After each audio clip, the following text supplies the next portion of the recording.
Hello नमस्कार दोस्तों, स्वागत है आपका हमारे चैनल एग्जाम इनक्वायरी में। तो आज हम बताएंगे आपको खेत का क्षेत्रफल कैसे निकालते हैं। किसी भी खेत का त्रिभुज आकार हो, टेढ़ाकार This हो, किसी भी खेत का क्षेत्रफल is कैसे निकालते हैं। तो चैनल को कर दीजिए सब्सक्राइब Halloween. और वीडियो को कर दीजिए लाइक। एग्जाम इनक्वायरी आपको ऐसे ही वीडियो लाते रहेगा।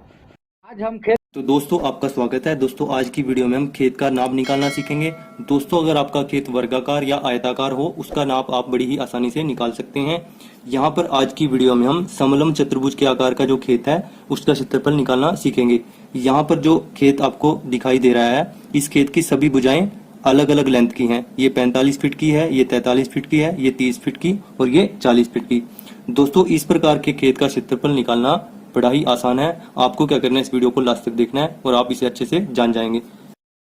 दोस्तों इस प्रकार के खेत का क्षेत्रफल निकालने के दो तरीके हैं। पहला वो तरीका है जो ज्यादातर वीडियोस में बताया गया है, जिससे आपके पास 100% सही क्षेत्रफल नहीं आता। दूसरा वो तरीका है जिससे आपके पास 100% सही क्षेत्रफल आएगा। हम दोनों तरीके से इस खेत का क्षेत्रफल निकाल लेंगे और दोनों तरीके से जो क्षेत्रफल आएगा उसको कंपेयर भी करेंगे। तो चलिए पहले तरीके से निकाल लेते हैं। पहला तरीका क्या कहता है, आमने सामने की भुजाओं को जोड़ेंगे, 2 से भाग करेंगे, आमने सामने की भुजाओं को जोड़ेंगे, 2 से भाग करेंगे और दोनों को गुना कर देंगे, तो उससे हमारे पास क्षेत्रफल आ जाएगा। तो चलिए देखते हैं पहले तरीके से कैसे करेंगे। हमें क्या करना होगा, आमने सामने की भुजाओं को जोड़ना होगा। 40 प्लस 45 बटे में 2, ठीक है, गुना में आमने सामने की भुजाओं को जोड़ना होगा अगेन। 43 प्लस 30 बटे में 2। अब इन दोनों को सोल्व करके जो आएगा उसको हमें गुना कर देना है, ठीक है। 40 और 45 कितना बनेगा, 85 बटे में 2 गुना ये कितना बनेगा, 3 7 बटे में 2, ठीक है। अब इसको हल कर लेते हैं। 85 को 2 से भाग देंगे, हमारे पास आ जाएगा 42.5 42.5 और 73 को 2 से भाग देंगे, हमारे पास आ जाएगा 36.5, ठीक है। अब इन दोनों को गुना करके हमारे पास आ जाएगा 1551.25 स्क्वायर फीट। तो ये आपका क्षेत्रफल आया, ठीक है। इन दोनों को आप कैलकुलेटर की मदद से गुना कर सकते हैं, ठीक है दोस्तों। तो पहले तरीके से हमारे पास क्षेत्रफल कितना आया, 1551.25 स्क्वायर फीट। दोस्तों इस प्रकार से जो खेत का क्षेत्रफल निकाला जाता है वो 100% सही नहीं होता, तो इसीलिए हम दूसरे तरीके से भी खेत का क्षेत्रफल निकाल लेंगे। तो चलिए दूसरा तरीका देखते हैं। दोस्तों दूसरे तरीके से इस खेत का क्षेत्रफल निकालने के लिए हमें क्या करना होगा, समलम चतुर्भुज के आकार के खेत को 2 भागों में बांटना होगा, यानी हम डी बिंदु को बी से मिलाएंगे। तो चलिए मिला देते हैं। तो दोस्तों यहाँ पर डी बिंदु को बी से मिलाने के बाद ये समलम चतुर्भुज आकार का जो खेत है वो 2 त्रिभुजों में बंट गया है। पहली त्रिभुज है ए बी डी, दूसरी त्रिभुज है बी डी सी। इन दोनों त्रिभुजों का जो क्षेत्रफल होगा उनका जोड़ करके ही पूरे खेत का क्षेत्रफल हम निकाल सकते हैं, ठीक है। तो पहली त्रिभुज का क्षेत्रफल निकालने से पहले हम डीबी की लंबाई क्या होगी वो जान लेते हैं। अब डीबी की लंबाई मापने के 2 तरीके हैं। पहला तरीका तो ये है कि ये हमारे पास ए बी डी त्रिभुज क्या बनी है, समकोण त्रिभुज, ठीक है। तो पाइथागोरस प्रमेय लगाकर हम इसे माप लेते हैं, ठीक है। तो चलिए पहली त्रिभुज लिख लेते हैं यहाँ पर, त्रिभुज ए बी डी में, ठीक है। ए बी डी त्रिभुज क्या है, समकोण त्रिभुज है। इसमें क्या है, पाइथागोरस का प्रमेय हम लगाएंगे यहाँ पर।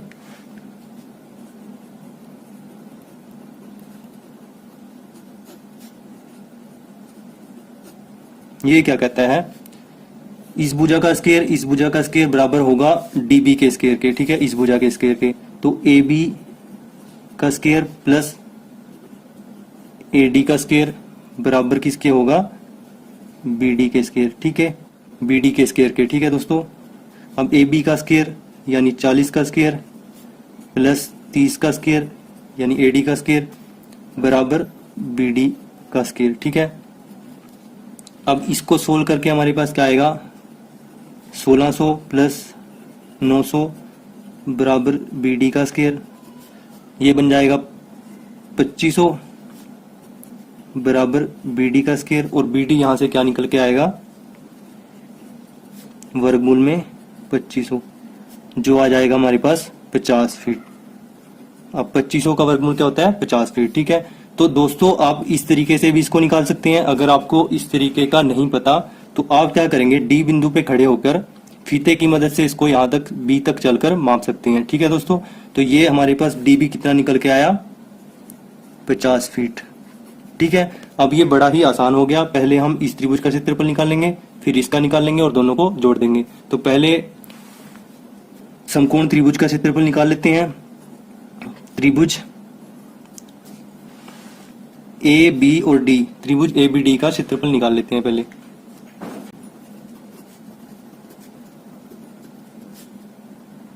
तो त्रिभुज ए बी डी का क्षेत्रफल निकालने के लिए हम क्या करेंगे, सबसे पहले तीनों भुजाओं को जोड़ देंगे और 2 से भाग दे देंगे। ठीक है, तो जोड़ते हैं तीनों भुजाओं को,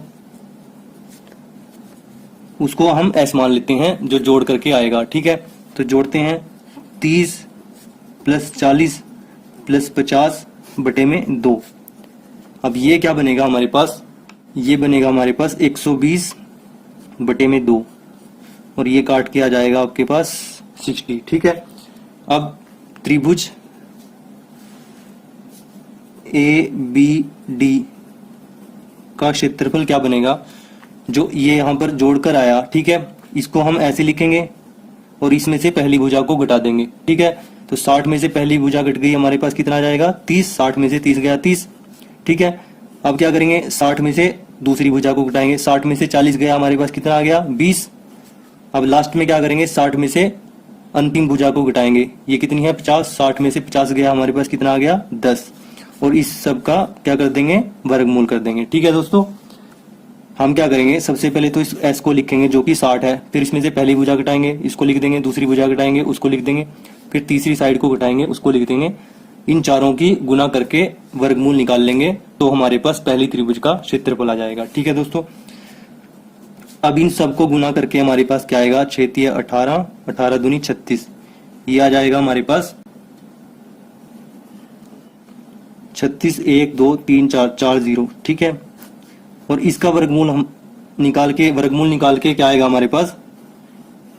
600 स्क्वायर फीट। ठीक है दोस्तों, तो त्रिभुज एबीडी का क्षेत्रफल क्या है हमारे पास?